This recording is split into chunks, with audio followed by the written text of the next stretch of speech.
અમારો બ્લોગ આજનો સારો લાગ્યો હોય તો લાઈક શેર સબસ્ક્રાઈબ કરજો bye. Hello guys good morning. आज हमारा ब्लॉग स्टार्ट થાય છે. आज सुबह के 8:30 बज गए हैं और जोरदार बारिश के साथ गुड मॉर्निंग हो गई है. जोरदार बारिश है आज सुबह से. ऐसी बारिश है सुबह से. સવારે ઉઠ્યા તાર તો એ તો પાણી પાણી.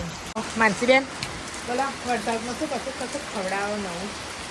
आज मैं बारिश में बना रही हूँ अप्पम. सोजी के अप्पम. અપ્પમ આખો અઠવાડિયાથી અપ્પમ સાંભળ્યું. मेरे को अप्पम आज एक खवड़ाए. नहीं, मैंने 4-5 बार रेसिपी देखी फोन में तो मुझे लगा कि मुझे बनाना चाहिए क्योंकि बच्चे के लिए अच्छा रहता है. सोजी कोई प्रॉब्लम नहीं करता. वो जो मैदा आता है वो प्रॉब्लम करता है लेकिन सोजी से प्रॉब्लम कुछ नहीं होता. સોજી ખવડાવો તો ચાલે. इसीलिए बच्चे को ऐसे बना के देते हैं तो बच्चे को भी अच्छा लगता है कि मेरी माँ ने कुछ बना के दिया. स्कूल में जाते हैं तो बोलते हैं ये बच्चा ये लेके आता है, ये लेके आता है. પાસ્તા બી અમે સોજીના લોટમાં જ લઈએ मैगी છીએ. सब ऐसे ઘઉં सोजी के लेते हैं. સોજીનું જ લઈએ છીએ. लेकिन તો मैदा નુકસાન नहीं બી ના बनाते. કરે છોકરાઓને. आज अप्पम बनाएंगे. आपको मैं अप्पम की रेसिपी बताऊँ. તો आज બતાવો बारिश જરા. है तो थोड़ा अच्छा પણ लगेगा. સ્ટાર્ટ તો गरम કર गरम. બનાવવાનું. बनाना स्टार्ट कर दिया है. आपको दिखाती हूँ मैं. अच्छा तो चलो देखे रेसिपी. બટા દહીંમાં મેં પલાળી છે સોજી. આને 10 મિનિટ પલાળી રાખી. 10 થી 15 મિનિટ પલાળી રાખવાની અને પછી આની અંદર ડુંગળી એડ કરવાની. આ ખીરું મેં 15 મિનિટ પલાળી રાખ્યું હતું. એ કમ્પ્લીટ થઈ ગયું છે, પલળી ગયું છે. હવે એની અંદર આપણે ડુંગળી એડ કરીશું. એકદમ ઝીણી ઝીણી કટ કરેલી ડુંગળી એડ કરી દેવાની. પછી એની અંદર સોડા થોડો નાખવાનો એટલે પોચા બને. હવે એને બરોબર મિક્સ કરી લેવાનું.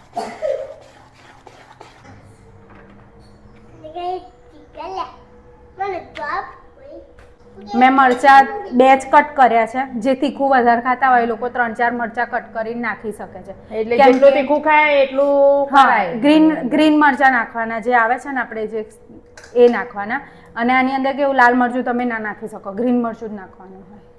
એટલે મેં છોકરાઓના લીધે 2 જ મરચાં કટ કર્યા છે કારણ કે છોકરાઓ ના ખાય પછી. અને આની અંદર છે ને રઈ નાખવાની.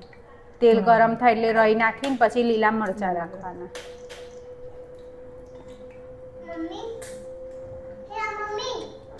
બોલો શું કહો છો ઈયા મમ્મીનું?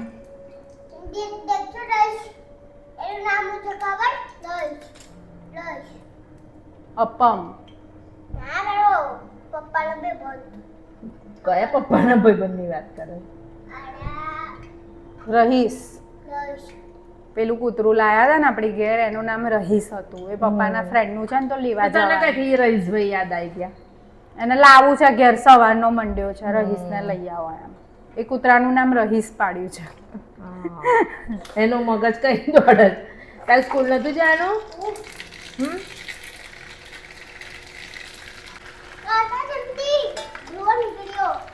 ધુઓ નીકળ્યો.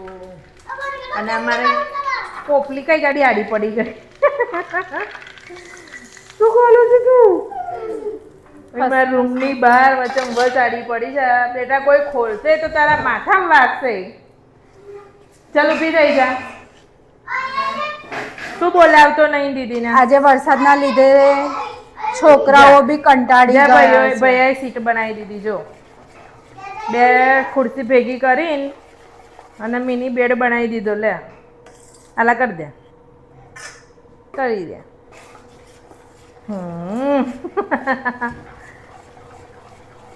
હવે બેટા ખસેડતો ના, દીદી પડી જશે. રઈના લીલા મરચાંનો.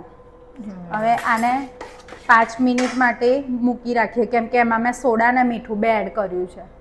એટલે એને હવે 5 મિનિટ ફોગાવા દેવું પડશે. હા, સેટ થઈ જાય બેટરમાં. નહીં તો પછી મીઠું પણ નહીં લાગે અને સોડા પણ પછી ફૂલશે નહીં, એમ પોચું નહીં થાય. એટલે એને 5 મિનિટ માટે ઢકી દેવાનું. તો માનસીને સ્કૂલમાંથી ફોન આવ્યો કે જેન્સીએ વોમિટ કરી છે તો લેવા માટે ગઈ સ્કૂલમાં. વરસાદના લીધે જો પાણી કેટલું બધું જાય છે બહારથી.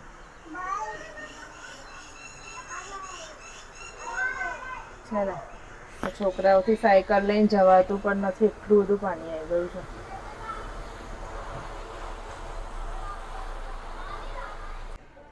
અઠવાડિયાથી કહેતેલા અપ્પમ આજે બન્યા અપ્પમ.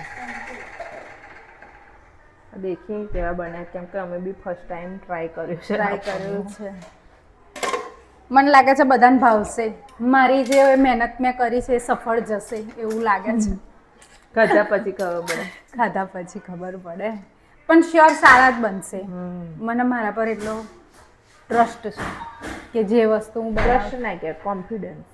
ના, મારા પર બી મને બી વિશ્વાસ તો છે જ કે ના, મેં જે બનાવ્યું છે એ સારું જ બન્યું છે અને સારું બનશે જ. એને પલટાઈને બીજી સાઈડ પર એક સાઈડ ચડી ગયો, હવે એને પલટાઈને આ બીજી સાઈડે હવે થઈ થયા તો ખરા રંગરૂપ ઉપરથી તો એવું લાગે છે.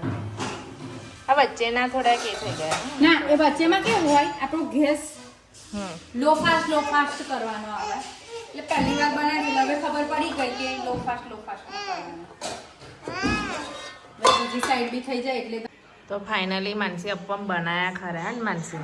હે બન્યા ને? જો આટલા દિવસથી કહેતી હતી તો આજે કંઈક બનાવીને ખવડાવી છે. બનાયા ને જો. તમે ખાશો બી ખાસ. ભાભી, અપ્પમ કેવા લાગ્યા છે તમને? લાગ્યા? સારા લાગ્યા. હા, એટલે મેં 2-3 વાર પેલી રેસીપી જોઈ હતી ને એટલે મને એમ કે બનશે જ સારા, કેમ કે વેજીટેબલ્સ વધારે નાખત ને તો છોકરાઓ ના ખાતા, એટલે મેં માપના વેજીટેબલ ખાલી ઓનિયન એકલી નાખીને બનાવી. ના, હવે હું શું કરીશ, બેટર જ અલગ લઈ લઈશ. છોકરાઓનું છે ને પેલા સોજી જે પલાળ દઈશ ને એ સોજી એકલી કાઢી લઈશ અને પેલામાં બધી આપણી વેજીટેબલ્સ બધા નાખી દઈશ. એટલે જો એમાં તો ગાજર બી નાખીએ ને તો બી સરસ લાગે. અને અત્યારે તો છે ને પેલા ગાજર મળે, ખબર છે? કેસરી કલરના મળે છે, એ બી બહુ મસ્ત લાગે. એમાં નાખે કેપ્સિકમ છે, ટામેટું છે, ધાણા છે, લીમડો છે, બધું જ નાખીએ ને તો સરસ. પણ મેં છોકરાઓના લીધે મેં છે ને થોડુંક અચકાઈને બનાવ્યા છે, એટલે મીન્સ કે વેજીટેબલ્સ ના નાખે. હા, ચટણી ના ખાઈશ, પણ આપણે જો વરસાદમાં બનાયા અચાનક કોપરાની ચટણી એમાં વધારે મજા આવે. અને આપણે અચાનક વરસાદમાં બનાવ્યા ને એટલા માટે પછી વરસાદમાં હવે ધાણા લેવા સ્પેશિયલ જવાનું. અને અત્યારે તો ચોમાસાના ધાણા બી ખરાબ આવે છે એટલે સ્ટોર કરી રખાતો નહીં. બોલો, સાંજનો પ્રોગ્રામ શું છે આપણે? સાંજનો પ્રોગ્રામ હવે છે ને સેવસળનો છે. બરોબર, એ રેસીપી તો આપણે બતાવેલી છે બધાને કે આપણે સેવસળ કઈ રીતે બનાવીએ છીએ.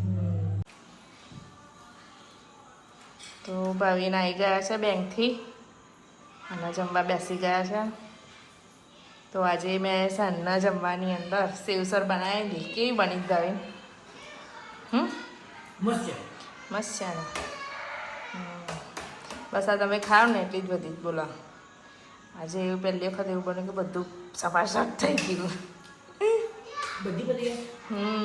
આજે તો અમારો દિવસ છે ને આખો જમવાનો બનાવવામાં જ ગયો. બોલો. તો જો સવારે મગ અને ભાત અને રોટલી બનાવી. હા, મેં તમને ટિફિનમાં આપ્યું હતું ને તો એમાં અમે બી બનાવ્યું હતું. પછી માનસી વરસાદ પડતો હતો તો કે ભાભી અપ્પમ બનાવીએ. અપ્પમ તમે દેખજો વિડીયોની અંદર, રેસીપી આખી લીધી છે. તો સારા લાગ્યા. સૌમ્ય તો આવ્યો તો કેટલા બધા ખાઈ ગયો. મમ્મી આવું બનાવી આપતી હોય તો કે લંચમાં બહુ સારું બનાવી આપી. સારા બન્યા હતા. પહેલી વખત આપણે ટ્રાય કર્યા પણ સારા બન્યા હતા. અને અત્યારે સેવસળ ખાવી હતી તો સેવસળ બનાવી. એટલે આજે આખો દિવસ જમવાનું બનાવવા અમારો નીકળી ગયો.